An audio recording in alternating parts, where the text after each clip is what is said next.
العالمین والصلاة والسلام على سید المرسلین وعلى آلہ واصحابہ اجمعین اما بعد۔ 12ویں پارے کا خلاصہ یہ ہے کہ قرآن کریم نے 12ویں پارے کے شروع میں ارشاد فرمایا کہ اللہ کی زمین پر چلنے والی جتنی مخلوق ہے اس کا رزق اللہ کے ذمے ہے، اور اللہ جل جلالہ کا غیبی نظام وہ رزق ہر حال میں اس تک پہنچائے گا۔ اللہ جل جلالہ نے رزق کی مختلف شکلیں رکھی اور اللہ تعالی ہر کسی کو رزق کی ساری شکلیں نہیں دیتا۔ اللہ جل جلالہ نے رزق کی ایک شکل پیسہ رکھا ہے، اللہ جل جلالہ نے رزق کی ایک شکل عزت رکھی ہے، اللہ تعالیٰ نے رزق کی ایک شکل صحت رکھی ہے، اللہ جل جلالہ نے رزق کی ایک شکل نیک اولاد رکھی ہے۔ یہ سارا رزق ہے۔ یہ جو میں نے 2-4 رزق کی شکلیں بتائی ہیں یہ بطور مثال ہے، یہ بطور مثال ہے۔ رزق کی سینکڑوں شکلیں ہیں۔ اللہ جل جلالہ ہی بہتر سمجھتے ہیں کہ کس کے لیے رزق کی کون سی شکل مناسب ہے۔ کسی کو اللہ جل جلالہ پیسہ کم دیتا ہے، اللہ جل جلالہ اس کو اولاد، خاندان، علم، فہم، شعور، ادراک اللہ جل جلالہ سے عطا فرما دیتے ہیں۔ یہ بات اس لیے سمجھنا ضروری ہے، ہم نے سارا رزق صرف پیسے ہی کو سمجھ رکھا ہے۔ ایک آدمی ہے اس کے پاس کروڑوں ہیں لیکن 7-10 بیماریاں بھی ہیں، آج ادھر جا رہا ہے کل ادھر جا رہا ہے۔ اس بندے کے پیسے کا کیا فائدہ؟ ایک آدمی کے پاس پیسہ تو بہت ہے لیکن اولاد نافرمان ہے، تو اس آدمی نے اس پیسے کا کیا کرنا ہے؟ اس لیے اللہ جل جلالہ نے رزق کی بہت سی شکلیں رکھی ہیں، اور میرا اور آپ کا جو مقدر ہے وہ ہر حال میں مل کر رہے گا۔ اور قرآن کریم نے 12ویں پارے میں ایک یہ بات ارشاد فرمائی ہے کہ ہم انسان کو اگر کسی مشکل میں ڈالتے ہیں تو یہ مایوسی کی طرف جاتا ہے، اور اگر ہم اس کے حالات کو بہتر کر دیتے ہیں تو پھر یہ گناہ کی طرف مائل ہو جاتا ہے۔ خوشی، غمی، حالات کی نرمی اور سختی یہ اس زندگی کا حصہ ہے۔ اس دنیا میں رہتے ہوئے ہر کسی کو ان حالات سے گزرنا ہے۔ انبیاء علیہ السلام کی زندگیوں کو دیکھ لیجئے، ان سے زیادہ پاکیزہ ترین ہستیاں اللہ تعالیٰ نے اپنی زمین پر پیدا نہیں کی۔ وہ براہ راست اللہ کے نمائندہ ہیں، ان پر وحی اترتی ہے، ان پر وحی اترتی ہے، لیکن اس کے باوجود انبیاء علیہ السلام کو بھی دنیا میں رہتے ہوئے تکلیف بھی دیکھنی پڑتی ہے، پریشانی بھی دیکھنی پڑتی ہے۔ قرآن کریم نے ارشاد فرمایا ہم انسان کو تھوڑے سے مشکل حالات میں ڈالتے ہیں تو یہ مایوس ہو جاتا ہے۔ عقل مند جو ہے وہ مایوس نہیں ہوتا، وہ سمجھتا ہے کہ یہ حالات کا کٹھن پن جو ہے یہ میری تربیت کے لیے ہے، میری اصلاح کے لیے ہے۔ بھائی ذرا میری بات پہ غور کرنا، اگر ہمارے اوپر زندگی میں مشکلات نہ آتی تو ہم اگر نظر ڈالنے تو ہماری تربیت نہ ہوتی۔ زندگی میں جب بھی مشکل آئی، اللہ کے نیک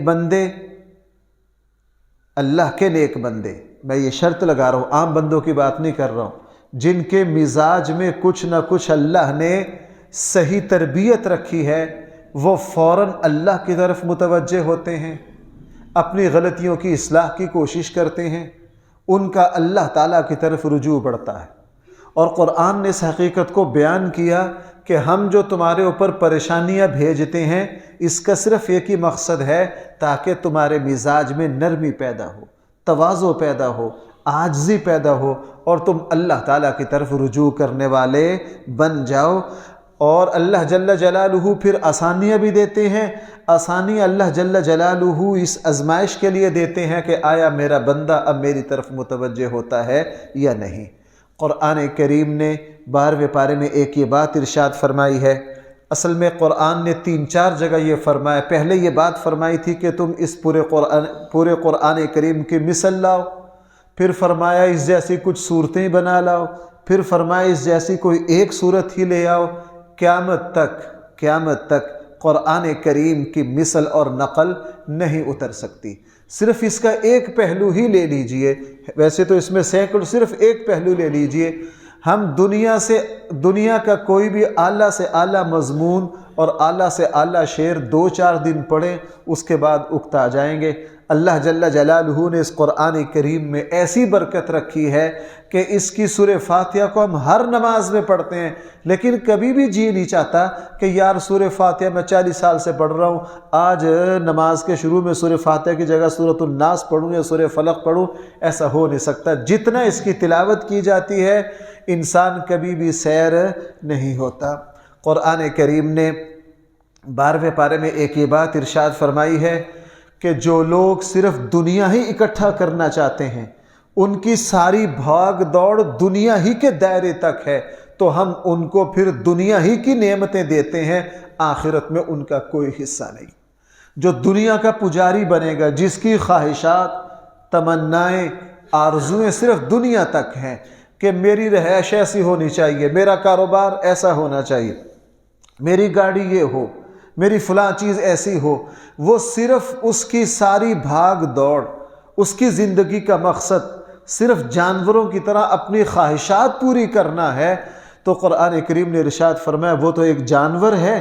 اللہ جل جلالہ پھر دنیا کی چیزیں اس کو دیتے ہیں، ایسا نہیں کہ اللہ اس کو دیتے نہیں، لیکن اس شخص کا آخرت میں کوئی حصہ نہیں ہے. اس شخص کا آخرت میں کوئی حصہ نہیں ہے. اور بھائی قرآن کریم نے 12ویں پارے میں رسول اللہ صلی اللہ علیہ وسلم کے بارے میں فرمایا، ہم نے رسول اکرم صلی اللہ علیہ وسلم کو مضبوط دلائل دے کر بھی بھیجا اور حضور کے ساتھ ایک گواہ بھی بھیجا. اب یہ گواہ کیا ہے؟ اہل علم کی اس میں مختلف تفسیریں ہیں، میں صرف ایک عرض کرنا چاہتا ہوں.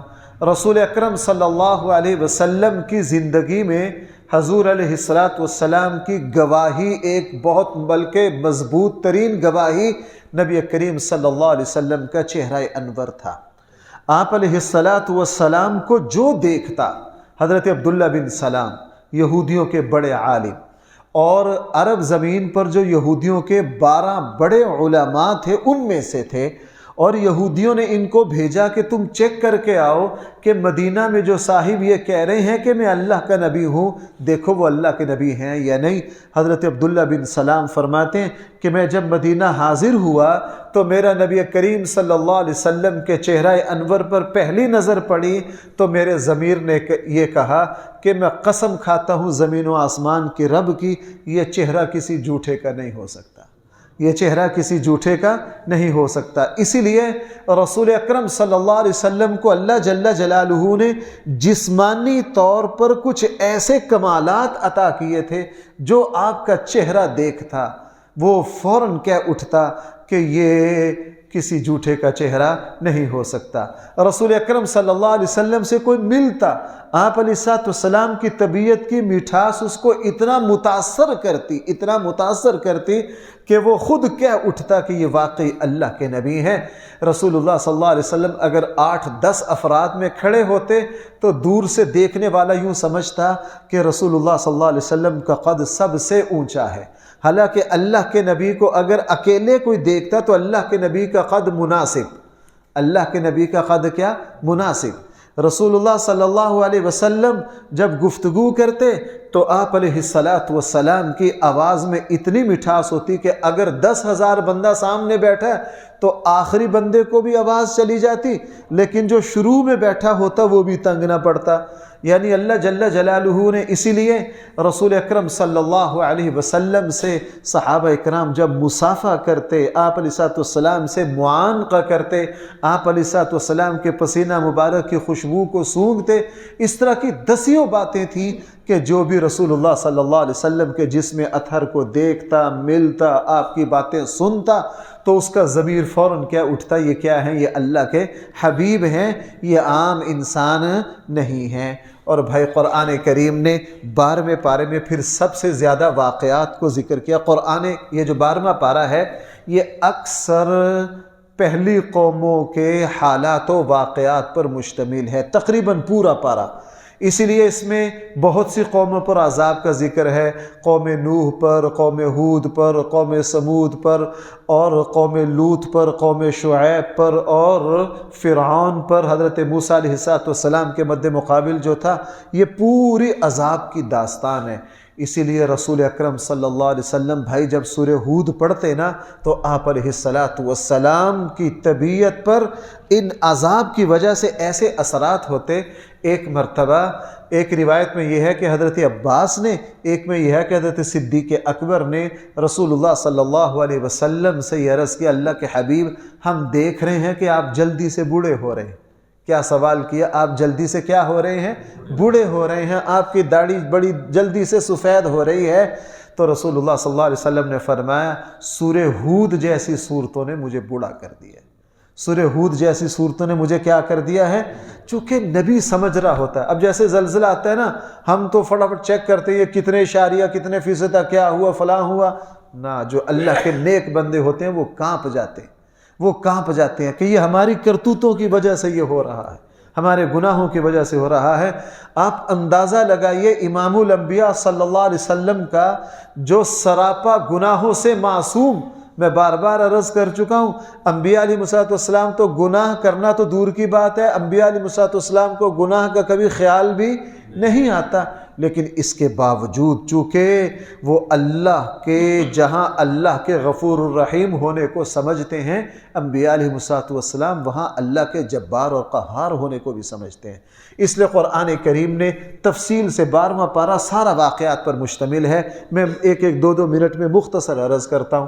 سب سے پہلے جن پیغمبروں کا ذکر کیا سیدنا نوح علیہ السلام ہے۔ ہر مسلمان کو پتہ ہے نبیوں میں سب سے بڑی عمر کن کی ہے؟ بھائی سیدنا نوح علیہ السلام کی۔ جس طرح رسول اللہ صلی اللہ علیہ وسلم کے صحابہ میں سب سے بڑی عمر حضرت سلمان فارسی کی ہوئی، انبیاء میں سب سے بڑی عمر جو ہے حضرت نوح علیہ السلام کی ہے، اور ان کا زمانہ نبوت ہی 950 سال ہے، اور اللہ تعالیٰ نے ان کو 1000 سال سے کچھ اوپر عمر عطا کی تھی۔ نوح علیہ السلام کی وہ جو قوم ہے، زمین پر شرک کا آغاز اس قوم نے کیا۔ اس سے پہلے زمین پر شرک نہیں تھا۔ شرک کے جو بانی ہیں بھائی زمین پر وہ کون ہیں؟ نوح علیہ السلام کی قوم کے لوگ۔ حضرت نوح علیہ السلام نے اس قوم کو سمجھایا۔ اس قوم نے سب سے بڑی جو بات کہی وہ 2 باتیں۔ پہلی بات تو یہ کہی جناب آپ ہماری طرح کے انسان ہیں، آپ کیا ہیں؟ ہماری طرح کے انسان ہیں۔ دوسری بات یہ کہی آپ کے ماننے والے جو ہیں وہ عام غریب لوگ ہیں۔ مالداروں کو یہ بڑا مسئلہ ہوتا ہے، انسان نے یہ نالائقی دکھائی ہے، یہ اپنا ایک بلند مقام طے کر لیتا ہے، اس لیے اکثر نبیوں کے مد مقابل لوگوں نے یہ اعتراض کیا۔ فرعون نے بھی یہی بات کی کہ آپ کے ماننے والے کون ہیں؟ عام غریب لوگ۔ حضرت نوح علیہ السلام نے فرمایا کہ تم اس کو نہ دیکھو کہ میرے ماننے والے مالدار ہیں یا غریب، تم اس کو دیکھو کہ میرے ماننے والے کیسے اللہ کے نیک بندے اور متقی پرہیزگار ہیں۔ مال کوئی معیار نہیں ہے کسی کو پرکھنے کا۔ بھائی کسی انسان کے اچھا برا ہونے کا معیار اس کا مال نہیں ہے۔ آج ہم بھی یہی کرتے ہیں، ہم بھی مال دیکھ کر لوگوں کو اس کے مطابق عزت دیتے ہیں۔ نہ یہی تو ہماری نالائقی ہے۔ اللہ تعالیٰ کے یہاں انسانوں کی بھائی قدر و قیمت مال کی بنیاد پر ہے یا اوصاف، کمالات، ایمان، خوبیاں، تقوی، اسی کو دیکھا جاتا ہے۔ رسول اکرم صلی اللہ علیہ وسلم کے صحابہ میں جو جتنا بڑا متقی پرہیزگار، وہ ان کے یہاں اتنی ہی بڑی شخصیت۔ بہرحال نوح علیہ السلام نے اپنی قوم کو سمجھایا، بار بار سمجھایا۔ نوح علیہ السلام کی عمر جو تھی وہ زیادہ تھی، اس قوم کی عمر کم تھی۔ نوح علیہ السلام نے تقریباً 3-4 نسلوں کو سمجھایا، لیکن یہ قوم نہیں سمجھی۔ پھر نوح علیہ السلام نے اللہ تعالیٰ سے بد دعا کی، عذاب آیا، اور نوح علیہ السلام نے اللہ سے درخواست کیا اللہ زمین پر ان کا ایک گھر بھی نہ چھوڑ۔ پھر اللہ کے حکم سے نوح علیہ السلام نے کشتی بنائی اور یہ علامت بتا دی کہ اب عذاب آنے کی نشانی یہ ہے کہ جو فلاں تنور ہے جب اس کے اندر سے پانی نکلے تو آپ نے سمجھ جانا ہے کہ میرا عذاب آ رہا ہے۔ جیسے ہی اس تنور کے اندر سے پانی پھوٹا، چشمہ پھوٹا، نوح علیہ السلام نے سارے ایمان والوں کو کشتی پہ سوار کیا، اور اللہ جل جلالہ کی طرف سے طوفان کا عذاب آیا، آسمان نے بھی پانی برسایا، زمین نے بھی پانی چھوڑا، تو اللہ جل جلالہ نے اس پوری قوم کو صفحہ ہستی سے مٹا دیا اور ایک فرد کو بھی نہیں چھوڑا۔ اور اللہ جل جلالہ نے اس کے بعد ان کی اولادوں میں سے آگے نسل چلی تو حضرت ہود علیہ السلام کی قوم آئی۔ یہ دو قومیں ایسی تھی، ایک حضرت ہود علیہ السلام کی قوم، ایک اسی کی شاخ تھی قوم سمود۔ یہ بڑے قد کاٹ کے لوگ تھے، اللہ نے وجود اور جسم کے اعتبار سے اتنے بڑے لوگ پیدا نہیں کیے۔ صرف احادیث میں صحیح بخاری میں حضرت آدم علیہ السلام کے بارے میں آتا ہے کہ جس وقت حضرت آدم علیہ السلام کو اللہ نے پیدا کیا تو ان کا جو قد تھا وہ 60 ہاتھ تھا۔ کتنا بھائی؟ 60 ہاتھ۔ میں نے شاید پیچھے کسی رمضان سے پہلے کسی درس میں بتایا، اب یہ جو 60 گز ہے تو ایک گز میں بھائی کتنے فٹ ہوتا ہے؟ تو آپ اندازہ لگا لیجئے کتنا۔ زمین سے ہمارا جو مینار ہے وہ 110 فٹ ہے، تو حضرت آدم علیہ السلام کو جب پیدا کیا تو حضرت آدم کا قد ہمارے مینار سے اندازہ لگا لیجئے کتنا بڑا تھا۔ یہ صحیح بخاری میں ہے۔ اور قوم سمود اور قوم ہود جو ہے، یہ اللہ نے اسی طرح ان کی جو سر کی کھوپڑی اس وقت جو محفوظ ہے نا اس میں، یمن کے اس میں اور اردن کے عجائب میں جو محفوظ ہے، صرف یہ جو سر کی کھوپڑی کی جو ہڈی ہے تقریباً یہ 6 فٹ ہے۔ بھائی کتنی؟ 6 فٹ۔ اب اس کے اوپر ان کے سر کے بال پورا حلیہ لگا لو، ان کا جو سر ہے آپ یوں سمجھ لیجئے کہ ہمارے قد سے بڑا تو صرف ان کا سر ہی تھا۔ اللہ نے ایسی طاقتور قوم بنائی تھی۔ اللہ جل جلالہ نے ان دونوں قوموں کو مالی فراوانی بھی دی، زراعت بھی دی، حکومت بھی دی، لیکن انہوں نے شرک کیا، انہوں نے اللہ کی بغاوت کی، اللہ کی نافرمانی، اپنے دنیا کے نشے میں مست ہوئے۔ اللہ جل جلالہ نے پھر ان دونوں قوموں کو بھی تہ و بالا کر دیا۔ قرآن نے یہاں ایک قوم کا اور ذکر کیا، حضرت لوط علیہ السلام کی قوم۔ وہ ایک بے حیا قوم تھی، ایک بد فطری کے اندر ملوث تھی۔ حضرت لوط علیہ السلام نے اس قوم کو بہت سمجھایا، اس کو پاکیزگی کی تلقین کی، بتایا کہ جو معاشرہ بے حیائی کی طرف جاتا ہے وہ اللہ کی نظر سے گر جاتا ہے۔ جس معاشرے میں بے حیائی پھیلتی ہے اللہ تعالیٰ اس معاشرے کو پھر دنیا میں زندہ نہیں رہنے دیتے۔ اگر وہ زمین پہ رہے بھی تو ان کے اوپر ایسی ایسی آفتیں آتی ہیں۔ آپ ہمارے یہاں یورپ میں دیکھ لیجئے، اللہ جل جلالہ نے ان کو دنیاوی ترقیاں دی۔ بھائی میری بات سننا ذرا، اس وقت یورپ نے حکومت کے اعتبار سے جتنی ترقی کی ہے، انتظامی اعتبار سے جتنی ترقی کی ہے، جدت کے اعتبار سے جتنی ترقی کی ہے، انسانی تاریخ میں اس سے زیادہ ترقی انسانی تاریخ میں محفوظ نہیں ہے۔ لیکن اس کے باوجود جتنی بے سکونی وہاں ہے، جتنی خودکشیاں وہاں ہیں، جتنی خواب آور ادویات وہاں استعمال ہوتی ہیں، جتنے نفسیات کے ماہرین وہاں ہیں، جتنے پاگل خانے وہاں ہیں، بوڑھوں کے سینٹر جتنے وہاں ہیں، اگر وہاں انسان بصیرت کی نگاہ سے جائے نا، بصیرت کی نگاہ سے جائے، اس کے پلے ایمان ہو، وہ ایک طرف تو ان کی جدت کو داد دیتا ہے اور دوسری طرف ان کی ویرانی اور تباہی پر بھی حیران ہوتا ہے۔ تو قوم لوط کے بارے میں قرآن کریم نے یہی فرمایا۔ اللہ جل جلالہ نے پھر اس قوم کو بھی صفحہ ہستی سے مٹا دیا۔ اس کے بعد قوم شعیب آئی۔ 9ویں پارے میں بھی میں نے اس کا ذکر کیا تھا کہ قوم شعیب جو ہے وہ معاشی اور تجارتی اعتبار سے بے ایمانی کرتی، ناپ تول میں کمی کرتی، ملاوٹ کرتی، اور ہمارے یہاں جو کچھ ہو رہا ہے سارا کچھ قوم شعیب کرتی۔ ہم تو رسول اللہ صلی اللہ علیہ وسلم کی دعاؤں کی برکت سے بچے ہوئے ہیں، ہمارے اوپر جزوی عذاب آ رہے ہیں، لیکن اللہ تعالیٰ نے بھائی پھر اس قوم کو بھی کیا کر دیا؟ مٹا دیا۔ اس کے بعد قرآن کریم نے فرعون کا ذکر کیا۔ فرعون کو اللہ جل جلالہ نے طاقت دی، ہر اعتبار سے طاقت دی، فوج کے اعتبار سے۔ آج بھی اگر آپ اس زمانے کی فرعون کی جو ریاست ہے اس کے حالات پڑھے تو انسان حیران رہ جاتا ہے۔ موسیٰ علیہ السلام نے 40 سال تک ان کو سمجھایا، 40 سال تک اللہ کا پیغام پہنچایا، ہر طرح کے معجزات دکھائے، لیکن قوت اور بھائی اللہ ہم سب کی حفاظت فرمائے، انسان کے دماغ اور عقل پہ جب کوئی پردہ پڑتا ہے پھر یہ انسان سنبھل کر نہیں دیتا۔ 40 سال موسیٰ علیہ السلام نے ان کو سمجھایا، لیکن اس فرعون کی عقل میں بھی بات نہیں آئی۔ اللہ جل جلالہ کی طرف سے پھر عذاب آیا، اللہ نے ان ساری قوموں کو مٹا دیا۔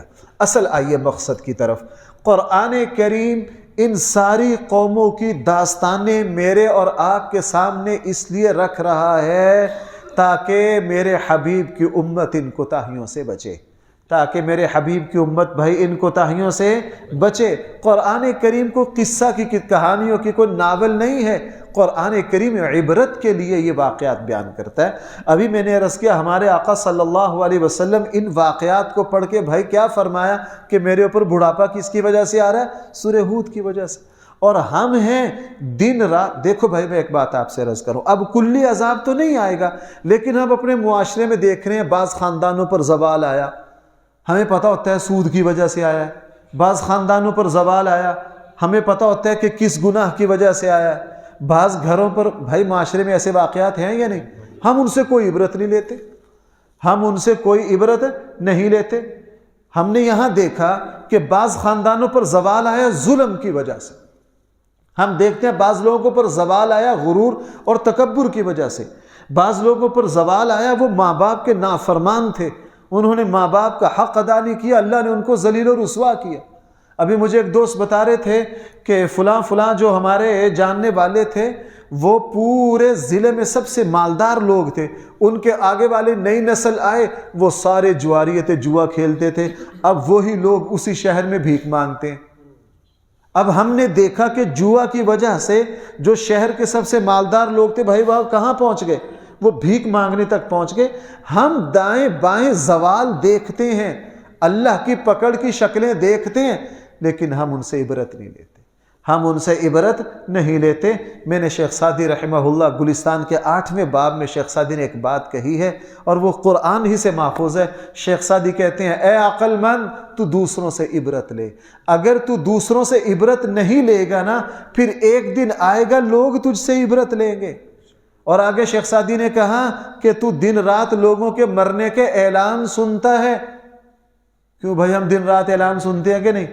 اگر اس اعلان سے تمہاری غفلت نہ جاتی ہو تو پھر جناب ایک دن تمہارا بھی اعلان ہونا ہے، ایک دن تمہارا بھی کیا ہونا ہے؟ اعلان ہونا ہے۔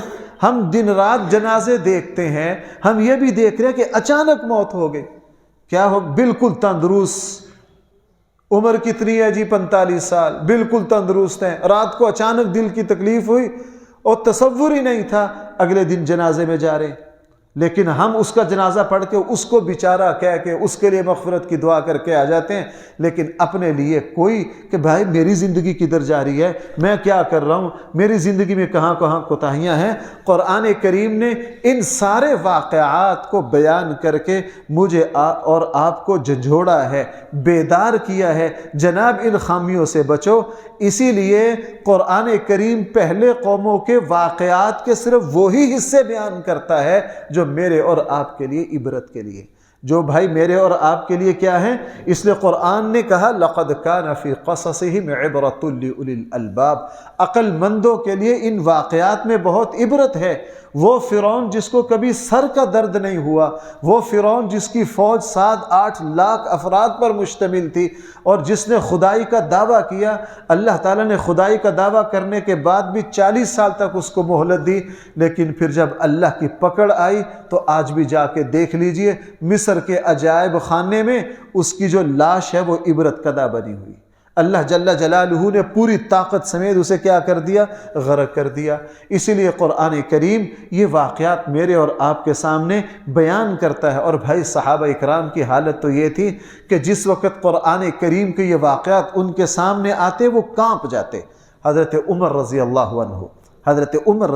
عنہ ایک دن نماز کے لیے تشریف لائے۔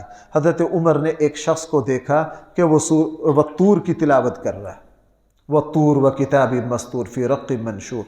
حضرت عمر رضی اللہ عنہ پر ایک روایت میں یہ ہے کہ حضرت عمر نے کسی گھر سے سنا۔ آپ کو پتہ ہے حضرت عمر رات کو خفیہ صورت احوال معلوم کرنے کے لیے گشت کیا کرتے تھے۔ ایک گھر سے گزر رہے تو ایک صاحب جو ہے وہ تہجد کی نماز میں سورۃ الطور پڑھ رہے تھے۔ جب اس میں یہ آیا نا کہ تیرے رب کا عذاب جو ہے وہ تمہارے سروں پر کھڑا، وہ کبھی بھی تمہیں پکڑ سکتا ہے۔